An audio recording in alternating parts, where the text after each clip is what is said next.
Welcome back to Paul's Tech News. By the time you see this video, I will already be dead. Dead tired from carrying the immense weight of this past week's tech news up the steep slopes of the mountain of paraphrasization until we reach the fortress of poorly conceived metaphors where we challenge the boss fight of scripting, shooting, and editing so we can rescue Princess You, our beloved viewers, in order to deliver you these important updates. The PC memory and general hardware crisis continues to suck, and indeed seems to be ensuckening even further with anticipated launches like the Steam Machine and Nvidia and Intel GPUs getting pushed back or cancelled.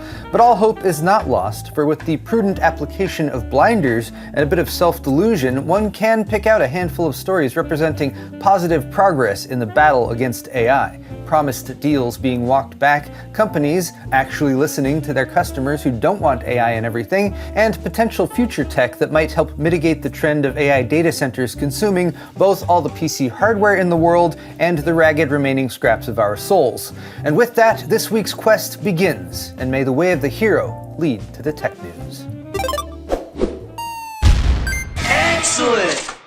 Today's video is brought to you by Thermaltake's View 600 TG full tower chassis, featuring 4 tempered glass panels that provide an unobstructed view of your PC and support for massive 420mm radiators for AIO or custom cooling. Available in 5 distinct and unique colorways, including Future Dusk, the View 600 TG also supports hidden connector and eATX motherboards and includes an anti-sag GPU bracket and rotatable PCIe slots, as well as easily removable ventilation panels and plenty of room for cable management and added storage. There's an optional 6-inch LCD add-on too. For more on the View 600 TG from Thermaltake, click the sponsor link in the video description.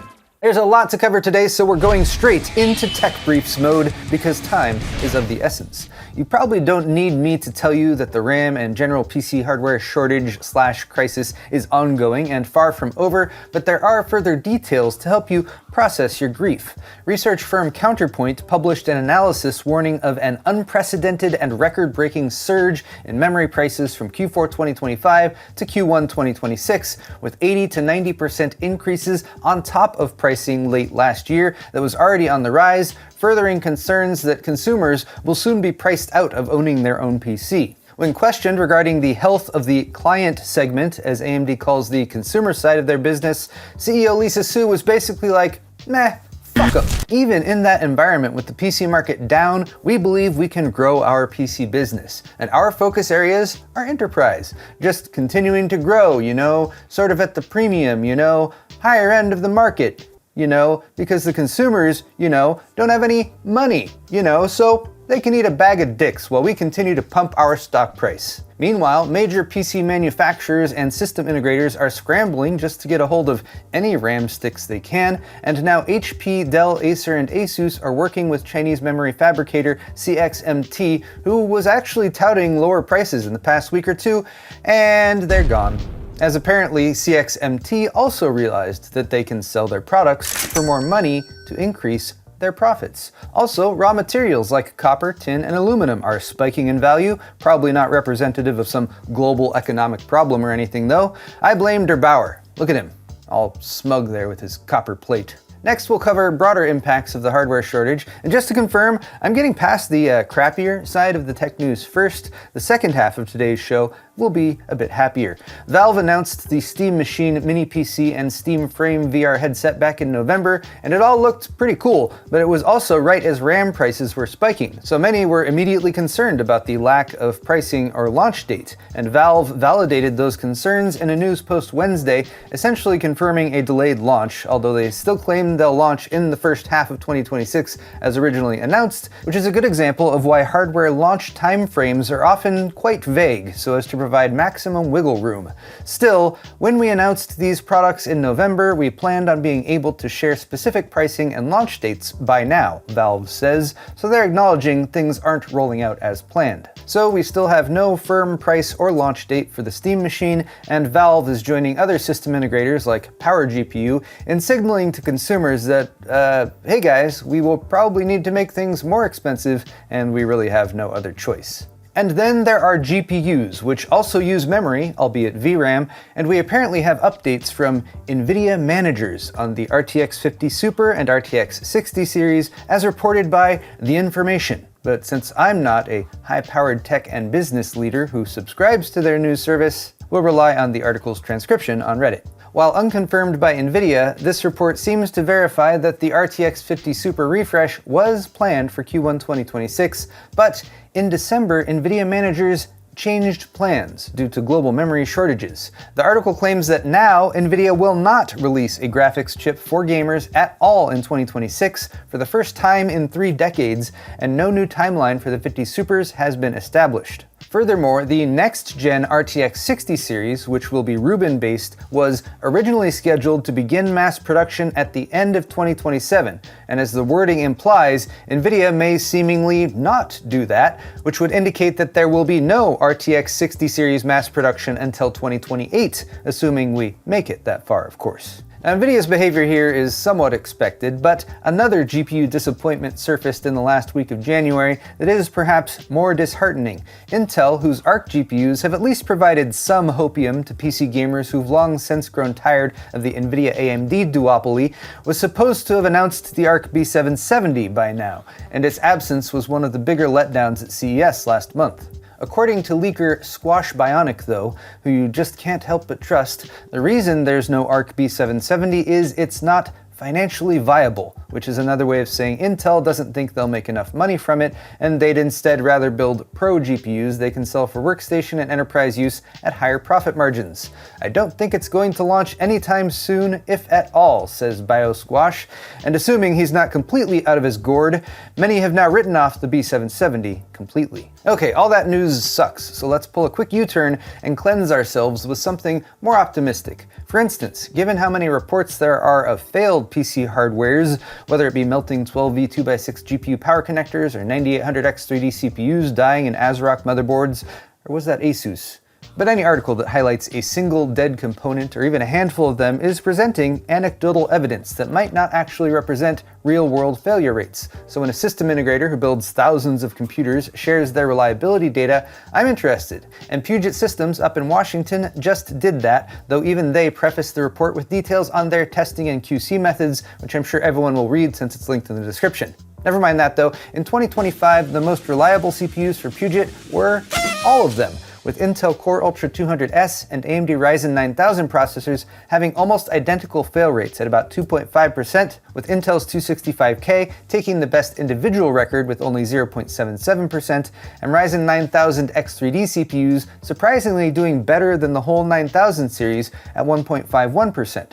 For GPUs, the Founders Edition RTX 50 series cards won with just a 0.25% fail rate, and for motherboards, the Gigabyte B860M Aorus Elite Wi-Fi 6E ICE managed a perfect 100 functional units out of 100, followed closely by the Asus TUF B850M Plus Wi-Fi, which only had one that didn't pass muster. Check out their full report for more, and rest a bit easier knowing that, at least in terms of reliability, just about everyone made good choices with their PC hardware last year. Now, if PC hardware prices are going to return to normal, it's only going to happen if supply increases or demand drops. Supply increases are coming via new fabs being built, but that's going to take a while, so let's focus on demand dropping. Remember that letter of intent that Nvidia and OpenAI went public with back in September 2025, dropping a big ol' $100 billion headline-grabbing commitment toward the future of AI data center buildouts? Turns out that was not actually a commitment, per Nvidia CEO Jensen Huang.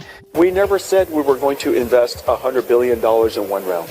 They invited us to invest up to $100 billion. And multiple articles were published in the past week remarking on his seemingly tempered language regarding the OpenAI deal as he toured Taiwan and met with supply chain executives.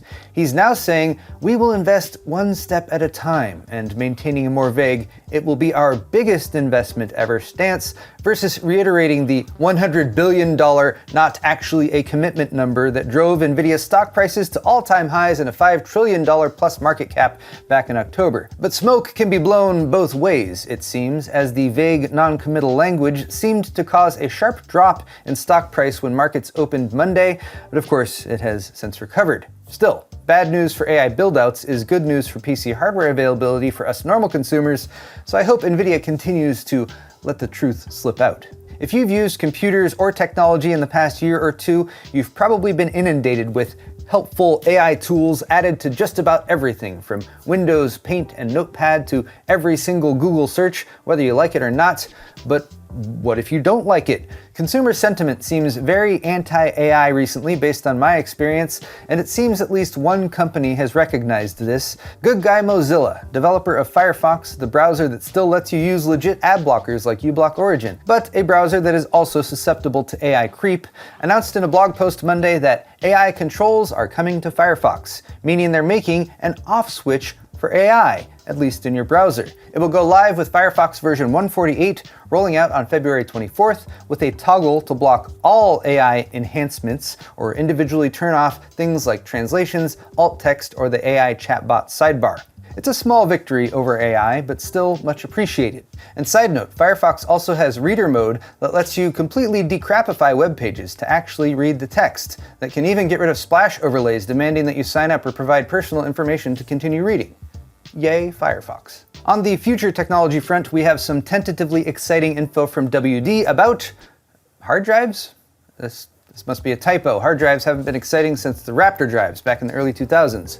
But we're in a storage supply shortage, so that changes how we see things. And indeed, the prospect of 50 to 100 terabyte hard drives that don't take a year to format thanks to quadruple the throughput, going from today's typical 300 megabytes a second to a much more SSD-like 1200 megabytes a second, sounds pretty good on paper. WD's blog post on the subject said that these advances may be coming soon thanks to high bandwidth drive technology, or HBDT, that allows multiple tracks to be read or written simultaneously, and dual pivot technology, which adds a second actuator to increase capacity and performance.